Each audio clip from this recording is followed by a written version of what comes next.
एक बार एक बेटा अपने पिता से लड़ाई करके गुस्से में घर से बाहर बड़बड़ाता हुआ निकला और बस स्टैंड की तरफ जाने लगा। वह मन ही मन में बोल रहा था कि पता नहीं कितने पैसे छुपा के रखे हैं, लेकिन मेरे लिए एक बाइक नहीं ले सकते। मैं यहाँ से चला जाऊंगा और तब तक नहीं आऊंगा जब तक अपने पैसों के से बाइक नहीं खरीद लेता। उसे पैरों में कुछ चुभने का एहसास हुआ। नीचे देखा तो उसने पाया कि जल्दीबाजी में उसने अपने पापा के जूते पहने हुए हैं। उस जूते में कील उभरी हुई थी जो बार बार उसके पैरों में घाव किए जा रही थी। लेकिन उस समय गुस्सा ज्यादा था, इसलिए वह आगे बढ़ता चला गया।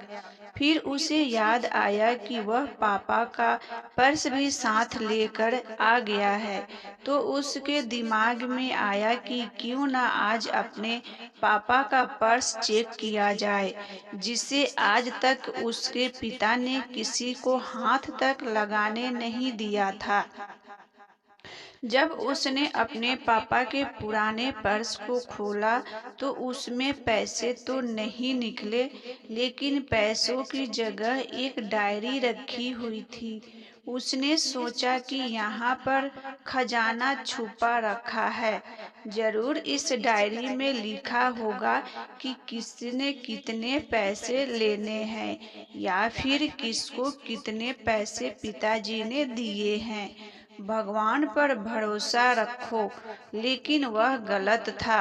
जब उसने उस डायरी को खोला तो पहले पन्ने पर वहां पर जो लिखा था वह थोड़ा अजीब था। डायरी के पहले पन्ने पर जो लिखा था उसे पढ़ने के बाद उसके चेहरे पर जो हाव भाव थे वह गायब हो चुके थे, क्योंकि डायरी में वैसा कुछ नहीं लिखा था जिसकी उसने उम्मीद की थी। या फिर वो जो भी सोच रहा था, उस डायरी में पैसों का हिसाब लिखा हुआ था जो अलग अलग कामों के लिए अलग अलग लोगों से उधार लिए गए थे। उस सूची में कंप्यूटर के लिए पैसे लिए हुए थे, जो कि इस प्रकार लिखा हुआ था: 50,000 बेटे के कंप्यूटर के लिए। वो वही कंप्यूटर था जिसे वह आज तक इस्तेमाल करता आ रहा है, लेकिन उस बेटे को ये नहीं पता था कि उस कंप्यूटर को खरीदने के लिए पैसे कहाँ से आए थे। कि अपाहिज लड़की की दर्द भरी कहानी। उस डायरी में का भी हिसाब था। उस बेटे को याद था जब उसने पहली बार कैमरे के लिए जिद की थी, तब उसके पिता ने ठीक 2 हफ्ते बाद उसके जन्मदिन पर दिया था, जिससे देखकर वह बहुत खुश हुआ। और उसे खुश देखकर उससे ज्यादा खुश कोई था तो वह थे उसके पापा। अब उसके बेटे से गुस्सा एकदम गायब हो गया था।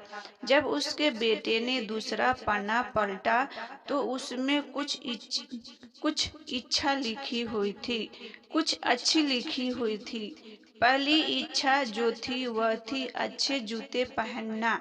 ये बात उसके बेटे को कुछ समझ नहीं आई।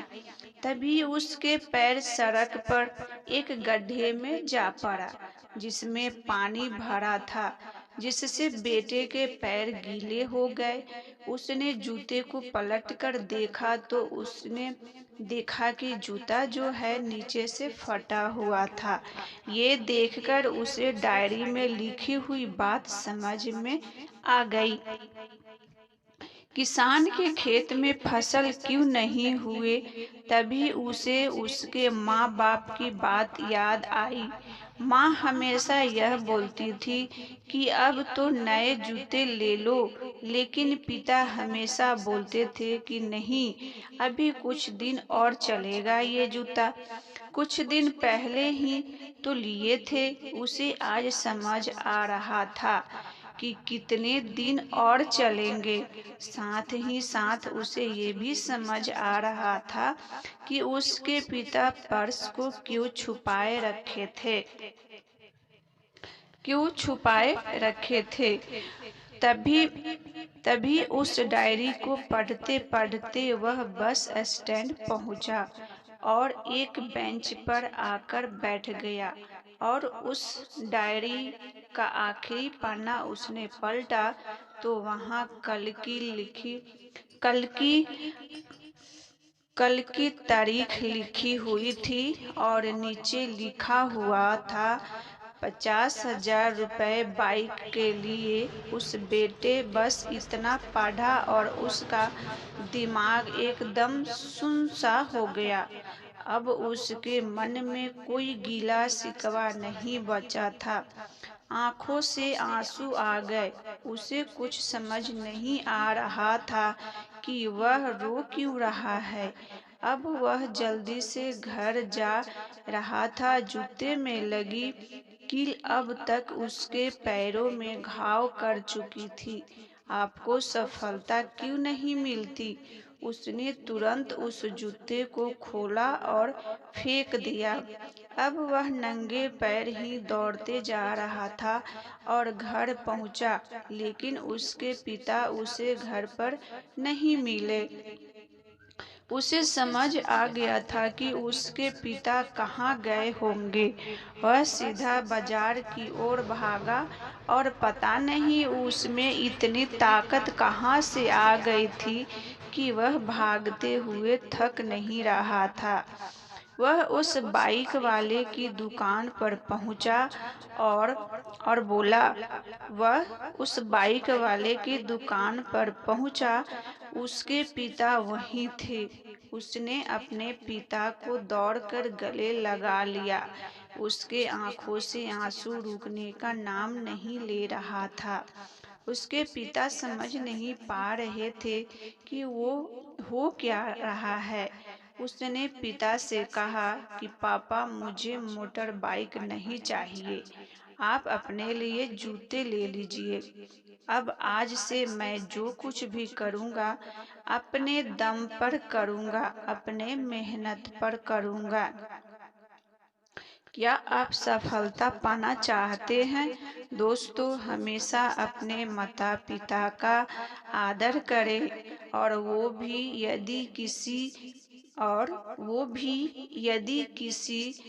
किसी बीच किसी चीज के लिए मना करे तो आप उनकी मजबूरी को समझिए।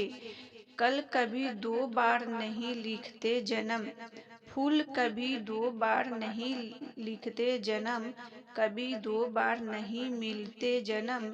मिलने को तो 1000 लोग मिलते हैं, लेकिन हजारों गलती माफ करने वाले माँ बाप नहीं मिलते।